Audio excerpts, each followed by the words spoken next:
नमस्कार, मैं सचिन। आप देख रहे हैं पंजाब केसरी टीवी। आपको जब भी तनाव होता है तो आप चिड़चिड़े से हो जाते होंगे, किसी से बात करने का मन नहीं करता होगा, घर वालों और दोस्तों से ढंग से बात भी नहीं हो पाती होगी। वर्कलोड के कारण यह सभी होना लाजमी है। कंपटीशन के इस दौर में समय के साथ चलना बहुत ज़रूरी है। पर्सनल लाइफ से लेकर प्रोफेशनल लाइफ में वक्त की अलग महत्वता है, जिसे नकारा नहीं जा सकता। अगर आप ऑफिस गोइंग हैं और समय पर काम पूरा नहीं कर पाते तो उसका आपकी निजी ज़िंदगी पर भी असर पड़ता है। वक्त पर काम न पूरा करना स्ट्रेस लेवल तो बढ़ाता ही है, साथ ही काम के बोझ को भी बढ़ाता है। काम का दबाव हर किसी के ऊपर होता है, तनाव भी हर किसी को है, लेकिन कब यह आपकी निजी ज़िंदगी को प्रभावित करने लगता है आपको पता ही नहीं चलता। एक वक्त था जब ऑफिस का काम ज़्यादा होने के बाद भी वर्कलोड ज़्यादा नहीं होता था।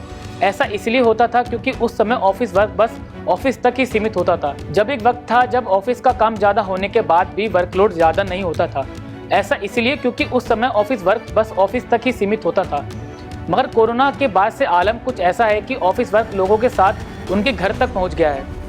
आइए बताते हैं कि वर्कलोड के कारण लोगों की जिंदगियों में क्या क्या परेशानियां आ रही हैं और इससे बचने के अब रास्ते क्या हैं। जीवन में बढ़ते काम का दबाव युवाओं में तनाव की गंभीर समस्या को जन्म दे रहा है। पुणे की कॉर्पोरेट कंपनी में काम करने वाली एक युवती की कथित तौर पर वर्कलोड से मौत हो गई। 26 वर्षीय मृतिका की मां का आरोप है कि कंपनी ज्वाइन करने के कुछ ही महीनों के भीतर उसकी भूख नींद सब खत्म होने लगी, जिसका यह अंजाम हुआ। इस तनाव की वजह से सोचने और समझने की क्षमता कम हो रही है, साथ ही कार्य क्षमता और रचनात्मकता भी कम हो रही है। दफ्तर में लंबे समय तक काम करना और हमेशा से बढ़ती मांगों के कारण आप तनावों में आ जाते हैं। इस वर्क स्ट्रेस की वजह से कई लोग शारीरिक और मानसिक बीमारियों का सामना कर रहे हैं। ओवर टाइम के मामले में भारत दूसरे नंबर पर। अंतर्राष्ट्रीय श्रम संगठन के अनुसार भारत ऐसा देश है जहां मैक्सिमम समय ऑफिस में बिताते हैं।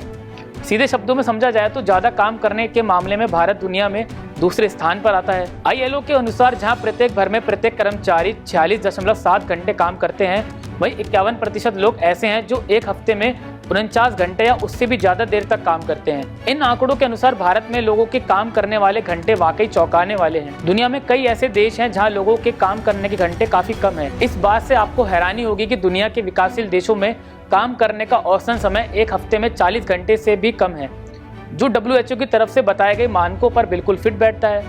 वर्क ओवरलोड के कारण लोगों में तनाव की समस्या बढ़ती ही जा रही है। तनाव से बिगड़ रही दिल की सेहत। दिल्ली के सर गंगाराम हॉस्पिटल में मनोचिकित्सक डॉक्टर राजीव मेहता का कहना है कि दिमाग शरीर की हर एक्टिविटी को कंट्रोल करता है। जब शरीर तनाव में होता है तो ब्लड शुगर और ब्लड प्रेशर बढ़ जाता है, जिससे दिल पर बोझ बढ़ता है और दिल से जुड़ी दिक्कतें शुरू हो जाती हैं। कई बार तनाव से ब्लड क्लॉट भी बनने लगते हैं। वर्कलोड से इंसान बर्न आउट हो जाता है।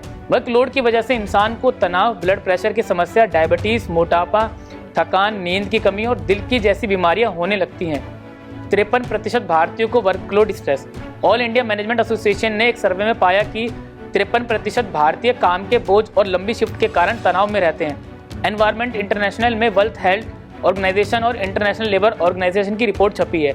इसके अनुसार 2016 में एक लंबी शिफ्ट करने से 7,45,000 लोगों ने स्ट्रोक और दिल की बीमारी की वजह से दुनिया को अलविदा कह दिया। इनमें से अधिकतर लोग हफ्ते में 55 घंटे से ज़्यादा काम कर रहे थे। आइए बताते हैं कि इस वर्कलोड की समस्या से कैसे बचा जा सकता है।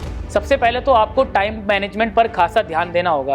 अगर आपने एक बार टाइम मैनेज कर लिया तो आपके ऊपर वर्कलोड नहीं बढ़ेगा। कोशिश करें अपने सारे काम आप समय पर करें, इन्हें कल के लिए ना छोड़ें। अपने लक्ष्य को निर्धारित करते हुए अपनी दिनचर्या को व्यवस्थित करें।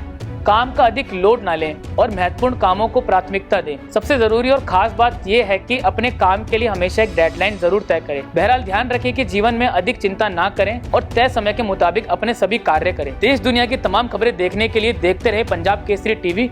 नमस्कार।